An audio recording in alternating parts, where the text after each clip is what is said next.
I'm going to go against you. Me go against the intertele. I'm going against. Me bear anybody that go. Me bear anybody. Me bear anybody.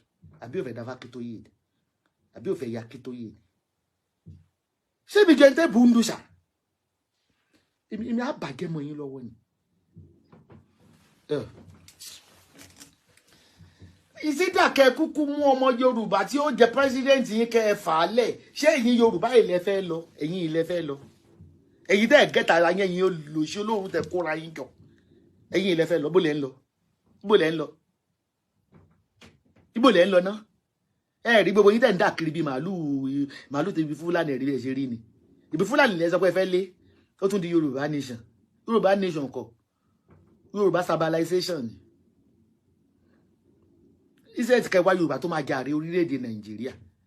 Èyí tẹ́ máa jẹ́ ebi ò tẹ̀ra kí tó yẹ rí mi rí first time máa rí tàbí ìdí àwọn èèyàn náà tẹ́ ní bàbá tó rún ẹ̀gbọ́n ilẹ̀ ń pẹ́ iṣẹ́ yẹn tó yá kí tó yẹ yìí ni. Bàbá ẹ lọ sẹ́ńpẹ́ ẹ lọ bá Ògúndòkun. Ayé Ògúndòkun ti bàjẹ́ ń tiẹ̀ àti ibi tó yẹ.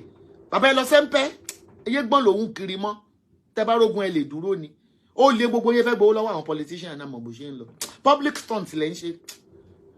Gbogbo wàhálà tẹ́ dá sílẹ̀ ní ìsìn ẹ bó ṣe ń jó ṣọ́ọ̀bù ara wọn kiri. Ṣé gọ́ọ̀mẹ̀ntì fáwọn aládùúgbò lówó padà? Ṣé ẹ mọ̀ pé tí gbùrù bá fa bí ẹ bá fa gbùrù fùrùgbùrù orí yín ò pè rárá. Pé illiterate ni gbogbo yín tẹ́ ń ṣe Yorùbá nation. Ṣé gbogbo Fúlàní yìí wọ́n ṣe part of Nigeria ni? Ibi culprits ló yẹ kẹ́ máa mú. Wọ́n á tún fún àwọn tó wà ní ilé Haúsá náà pé kó káwọn Yorùbá máa lọ. Ẹ mọ̀ pé stressing lẹ́yìn ṣe yóò yẹ kó ti gbogbo yín mọ́lé ni. Kó ṣàyín sẹ́wọ̀n. Èmi ò gbé náà wojú anybody. That is, I'm not a friend with. I don't call anybody. I'm not closer to anybody. I'm a true sayer. I don't. Ẹ bá tọrọ owó lọ́wọ́ yín ló máa ń wojú anybody. Kí gọ́ọ̀mẹ̀ntì kó ṣá gbogbo yín sẹ́wọ̀n. Bó ṣe àwọn tó wà nílé Haúsá láì jẹ́ pé ilẹ̀ Ghana ni wọ́n wà. Àṣẹ ìgbọ́n gbà tí Ghana must go tí wọ́n tẹ́wọ́n sẹ́tọ̀ lè kó ẹrù wọn kó l'Abidjan. Ìbá Nàìjíríà sí Nàìjíríà. Ẹ̀yin illiterate torí ẹ̀ ní ọpọlọ bá ẹ ṣe máa láwú ẹ ṣe máa lé Fúlàní. I don't know part of Nigeria. Ẹ wá ń kọ́ pé ti Libya ní ti Libya kọ́ ti Morocco ni. Iṣẹ́ ìkẹ́ lọ fún reformation. Ṣebí àwa wí tán nú mi ti ẹ̀dùn. Àwọn ọba gbẹ pé láńgbáláńgbá lẹ́yìn náà mọ́ ń ṣorí yín ó pè. Ṣebí sáwọ́ òdò lẹ̀ ń bú tẹ́lẹ̀. Wọ́n tẹ̀ ti fi báyé gbogbo yín jẹ́ sórí YouTube.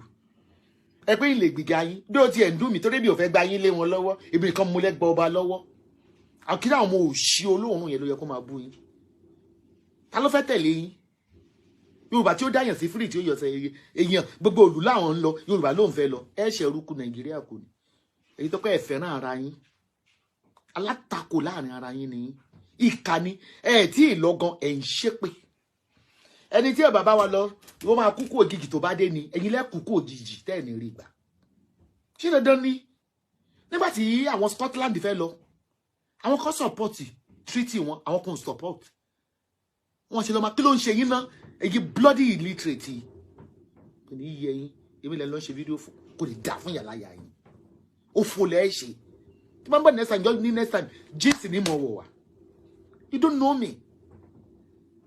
Èmi rọ́kù èmi lẹ́ máa threatening kan lọ fọ́lé rẹ̀ kan lọ jólé rẹ̀ mo dúró dé yìí èmi ẹmọ tó tèmi ti ń jà lórí Facebook ni ẹmọ tó ti wá fọ́lé tèmi ni èmi kan prepare dè yín ẹ máa bọ̀ kò ní yẹ ẹ̀yà lájà yín ẹ̀yin olóṣì tí ẹ bá fẹ́ gba Yorùbá nation ìwà yín ló máa jẹ́ kí everybody join yín ẹ̀yin thugs ẹ̀yin olè tẹ́ fi ń kówó jẹ lórí Facebook agitators ẹ bá fẹ́ wúwa èèyàn ẹ fẹ́ káwọn èèyàn ẹgbàgbà tó àwọn Scotland tó fẹ́ lọ wọ́n ń ju leaflet kiri wọ́n ń convince àwọn èèyàn pé reason táwọn gbọ́dọ̀ fi lọ nìyí wọ́n á pass pamphlet ìpele yìí fi sọ fún mi wẹ́yìn nìkan ẹ ti lọ ẹ̀yin gan lòdì ọlọ ẹ ti lọ ẹ̀wọ̀n lẹ́ẹ̀ lọ gbogbo yín ẹ̀wọ̀n gọ́ọ̀mẹ̀ntì ẹ̀mí jẹ́lẹ́fẹ́ Yorùbá agitators this is Sesabo the only blogger that known all over the world.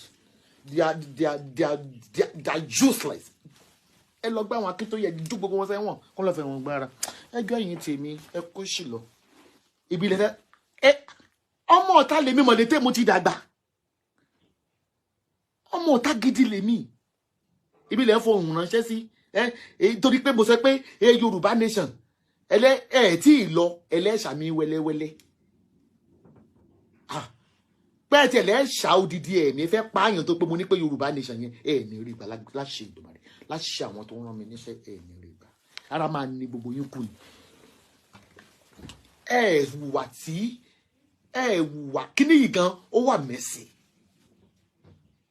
àti Koiki gbogbo wọn tí gbogbo wọn mẹ́wọ̀n track wọn down tí wọn mọ́wọ́ bí Sunday Igboho bá ṣe gbé ẹgbẹ́ òun náà ẹgbẹ́ gbogbo wọn ó ti wà too violent jù Yorùbá ní ìṣẹ̀tẹ̀ ìṣe ó ti wà too violent jù ẹgbẹ́ anybody gbé ebù